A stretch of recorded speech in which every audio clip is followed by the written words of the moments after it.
오늘 우리에게 주시는 하나님의 말씀은 마태복음 23장 29절부터 36절까지의 말씀입니다. 한 절씩 교대로 읽겠습니다. 화 있을진저 외식하는 서기관들과 바리새인들이여, 너희는 선지자들의 무덤을 만들고 의인들의 비석을 꾸미며 이르되, 만일 우리가 조상 때에 있었더라면 우리는 그들이 선지자의 피를 흘리는데 참여하지 아니하였으리라 하니, 그러면 너희가 선지자를 죽인 자의 자손임을 스스로 증명함이로다. 너희가 너희 조상의 분량을 채우라. 뱀들아, 독사의 새끼들아, 너희가 어떻게 지옥의 판결을 피하겠느냐.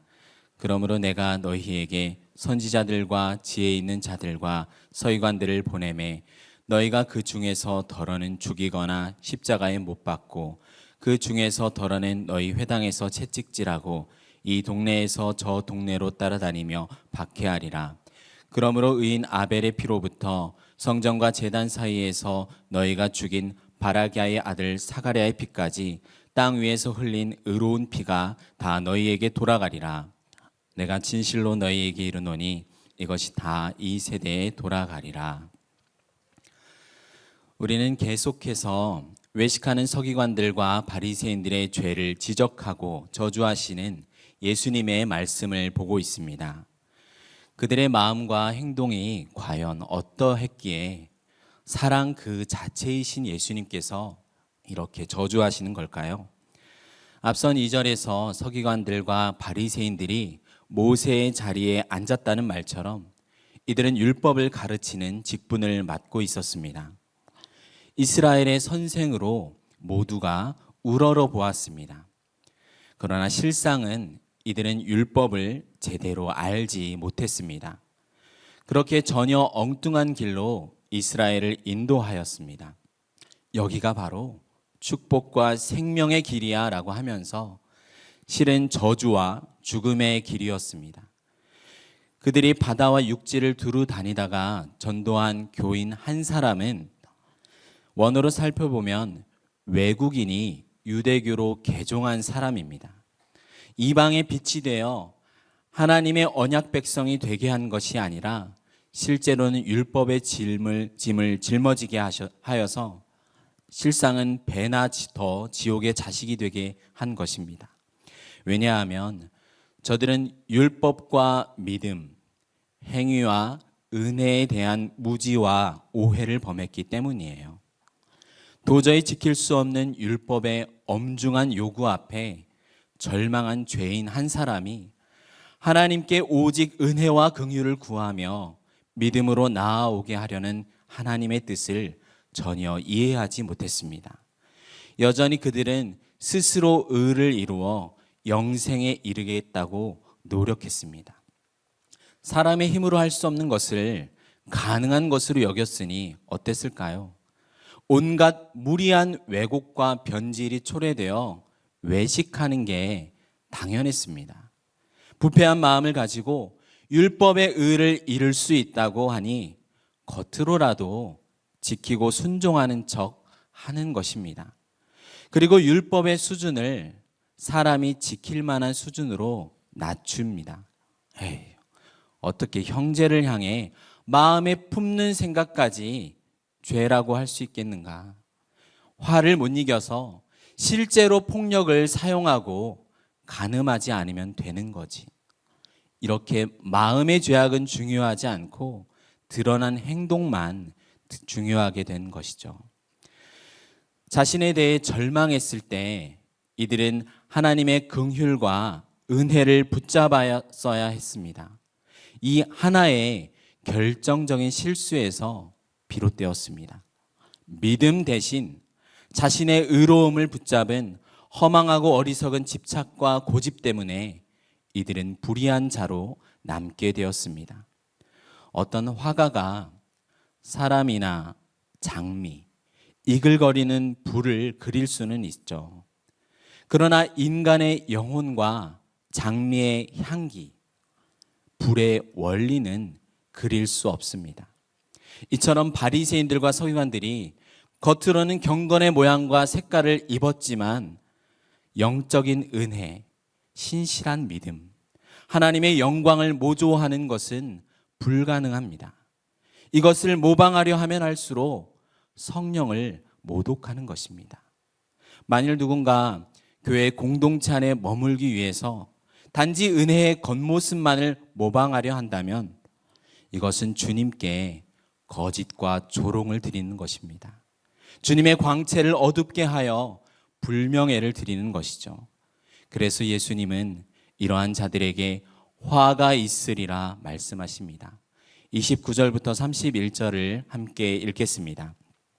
화 있을진저 외식하는 서기관들과 바리새인들이여, 너희는 선지자들의 무덤을 만들고 의인들의 비석을 꾸미며 이르되, 만일 우리가 조상 때에 있었더라면 우리는 그들이 선지자의 피를 흘리는데 참여하지 아니하였으리라 하니, 그러면 너희가 선지자를 죽인 자의 자손임을 스스로 증명함이로다. 사도행전 2장에서 베드로가 설교 중에 다윗의 묘가 오늘까지 우리 중에 있다고 한 말처럼 종교 지도자들은 선지자들의 무덤을 쌓고 의인의 비석을 꾸몄습니다.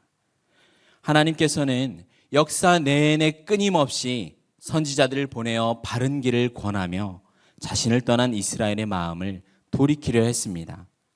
그러나 이스라엘은 회개한 적이 없습니다. 이사야 선지자는 톱에 의해서 죽었고, 예레미야는 돌에 맞아 죽었으며, 미가는 절벽에서 죽임을 당했습니다. 예수님께서는 이들이 선지자들의 묘를 꾸몄거나 조상들을 탓했기 때문에 저주를 선언하신 것이 아닙니다. 순교한 선지자들에게 올바른 경의를 표하는 것은 매우 훌륭합니다. 그래서 우리가 양화진에 있는 외국인 선교사 묘원이나 용인에 있는 한국 기독교 순교자 기념관을 방문하는 것은, 그것이 그분들의 정신을 본받고 교훈한다는 것은 매우 좋은 것입니다.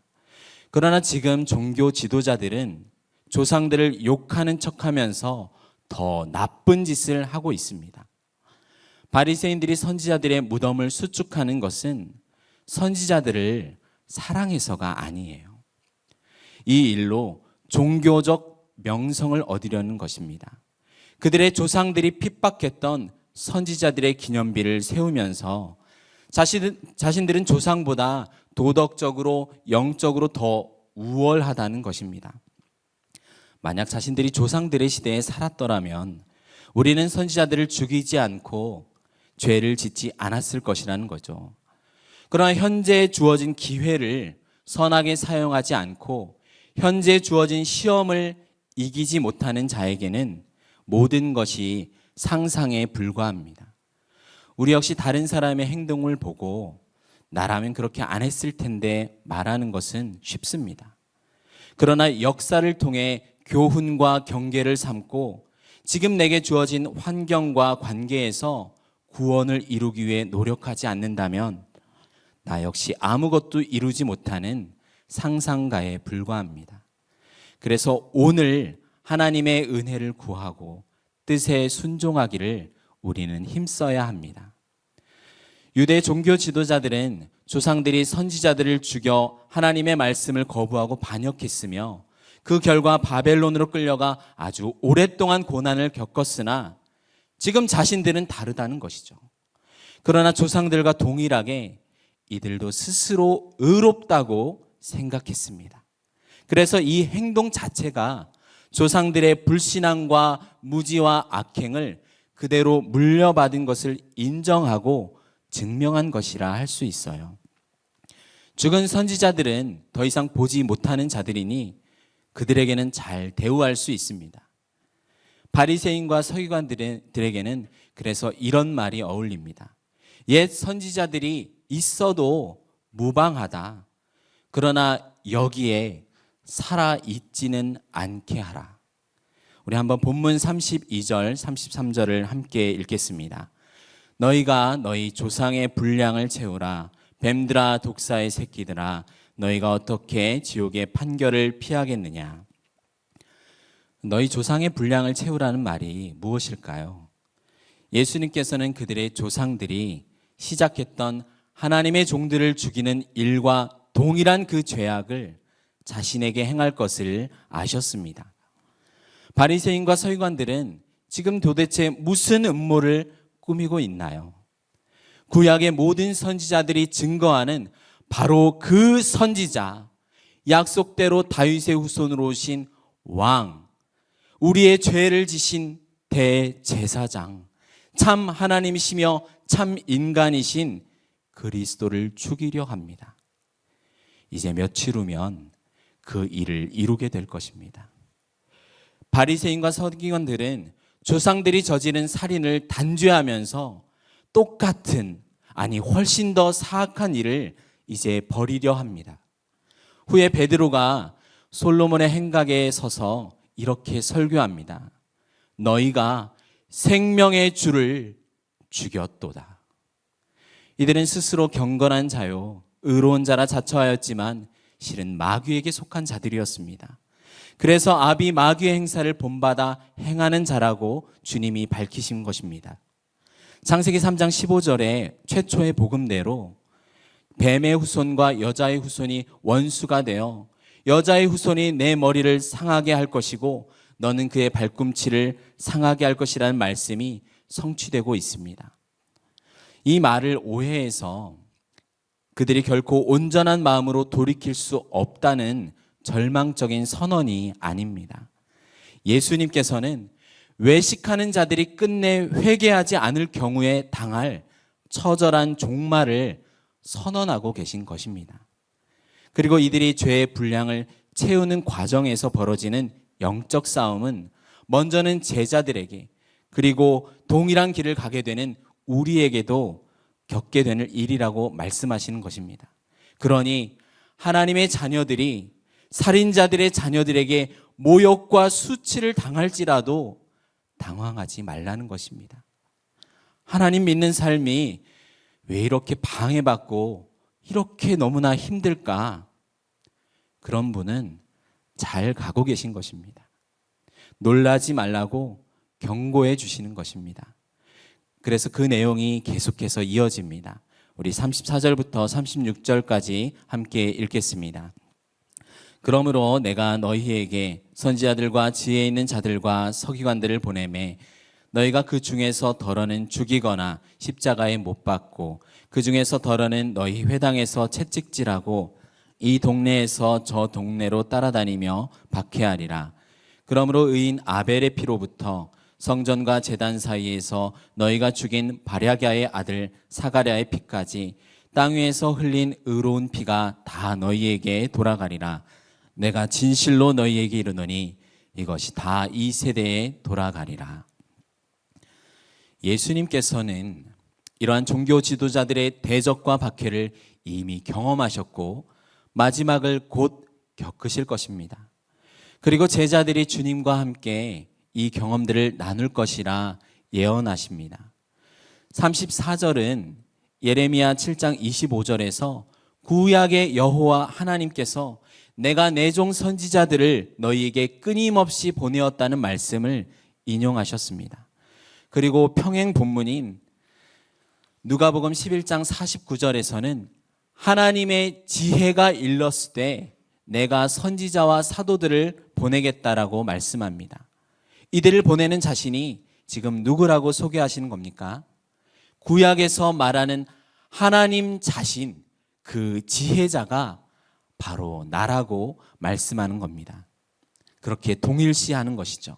그래서 구약에서 자신의 종들을 끊임없이 보내신 하나님께서 신약에서도 동일하게 제자들을 보내시겠다는 말씀입니다. 주님께서 보내시는 이들이야말로 바리새인들과 서기관들과 다르게 거룩한 율법을 참되게 해석하여 복음을 전하는 천국의 제자된 서기관들이며 교사들입니다. 사도들과 선지자들을 당연히 거절하고 맹렬히 반대할 것이 분명한데도 이들을 보내는 목적이 과연 무엇일까요? 시간이 종결되는 그 마지막 때까지 회개하지 않는 자들이 모든 변명을 할 수 없도록 막으시는 것입니다. 또한 의로운 자들의 피에 대한 책임을 이들로 물어 감당하게 하시어 오랫동안 고난의 눈물을 흘리며 짓밟혔던 의인들을 신원하여 주실 것입니다. 이처럼 그래서 죄가 없음에도 당하는 고난이 있습니다. 이 고난을 통해서 우리는 거룩하게 하시어 구원을 이루어 주시고 동시에 악인은 심판하시는 근거가 됩니다. 아벨은 창세기 4장에서 형 가인에게 죽임을 당한 구약 성경 최초의 순교자입니다. 그는 하나님께 양의 첫 새끼와 그 기름을 드렸습니다. 아벨은 자신이 아담의 허리에서 함께 범죄한 죄인임을 알았어요. 그래서 자신의 목전에서 죽어가는 양을 보며 자신을 죽이지 않고 살리기 위한 무죄한 대속자의 죽음을 멀리 그리스도를 믿음으로 내다보았습니다. 자신이 소유한 모든 것에 하나님께로부터 받은 은혜가 있었음을 고백한 것이죠. 그러나 반대로 가인을 살펴볼까요? 가인 역시 불신자가 아니었습니다. 가인은 그저 죄인인 자신 그대로를 하나님께 드렸습니다. 저주받은 땅에서 자기가 스스로 노력하여 열심히 얻은 소산 중에 일부를 바쳤습니다. 그는 하나님이 계심을 인정하는 예배자였지만 곡식의 첫 이삭이 상징하는 대속의 중보자를 붙드는 믿음의 제사를 드리진 않았습니다. 그렇게 아벨은 첫 외식하는 자의 손에 의해서 죽임을 당했습니다. 이후에 등장한 사가랴에 대해서는 그가 누군지에 대해서는 학자들마다 많은 견해가 있습니다. 그런데 히브리어 성경에서는 역대하 성경이 마지막 책으로 배열되어 있습니다. 그래서 초대 교부들과 종교 개혁주의자들은 대부분 역대하 24장에서 성전의 뜰에서 맞아 죽은 제사장 스가랴를 예수님께서 말씀하신 사가랴로 봅니다. 그는 성령에 충만하여 백성 앞에 서서 하나님의 말씀을 전했어요. 너희가 어찌하여 여호와의 명령을 거역하였느냐? 너희가 여호와를 버렸으므로 여호와께서도 너희를 버리셨느니라. 그 말을 듣자마자 무리가 함께 꾀하고 왕의 명을 따라서 사가랴를 돌로 쳐서 죽였습니다. 그렇다면 인류 역사 시작점에 있었던 아벨의 순교와 스가랴의 순교까지 성경 처음부터 마지막까지 이스라엘 역사는 살인의 역사였으며 하나님의 사람들에 대한 배척이었다고 해석해 주시는 것입니다. 예수님의 말씀이 처음에는 종교 지도자들의 책망에서 시작되었으나 점점 그 대상이 이스라엘로 확대되었습니다. 이 세대에 돌아가리라. 이 배반과 배도 살인의 모습이 이스라엘의 모습 전체를 반영한다는 것을 은연중에 알리신 것입니다.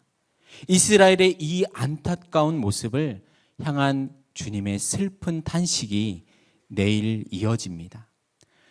사랑하는 성도 여러분, 우리 중에 혹시 이스라엘처럼 나의 수고와 섬김의 대가로 하나님의 은혜와 사랑이 주어진다라고 오해하는 분이 있을까요? 복음을 전할 때 평생 도덕적으로 잘 살아왔다고 여기는 사람일수록 전도하기가 무척 어렵습니다. 그런 사람은 스스로 하나님을 떠난 적은 한 번도 없었으며 나는 계명을 범하지도 않았다라고 여깁니다. 그러나 하나님은 한 번도 우리의 수고와 섬김의 대가로 우리를 사랑하신 적이 없습니다. 사랑받을 가치가 전혀 없음에도 불구하고 무조건적인 사랑으로 우리를 은혜로 베푸십니다. 그리스도를 믿고 회개하는 자에게는 오늘 본문이 말하는 저주는 없습니다. 세상 속에서 복음을 위하여 수치와 희생을 당하며 나를 부인하는 순교자의 삶을 살아가는 분이 있으실까요? 우리를 위해 십자가를 지신 그리스도를 바라보십시오. 십자가에서 부활하신 그리스도는 죽음의 권세조차 다스리시는 하나님이십니다. 우리의 마음과 육체가 무너지는 절망을 지나 마침내 넉넉한 승리와 생명을 드러내실 것입니다. 기도하겠습니다. 하나님 아버지, 불법을 행한 죄가 사함을 받고 가려짐을 받은 복이 있는 사람, 죄를 인정하지 않고 그리스도 안에서 믿음을 의로 여기심을 받는 복 있는 사람이 우리라는 사실을 고백하며 감사를 드립니다. 외식하지 않기 위해 사람이 아닌 하나님과 말씀을 가까이 하게 하여 주시옵소서. 예수님의 이름으로 기도드립니다. 아멘.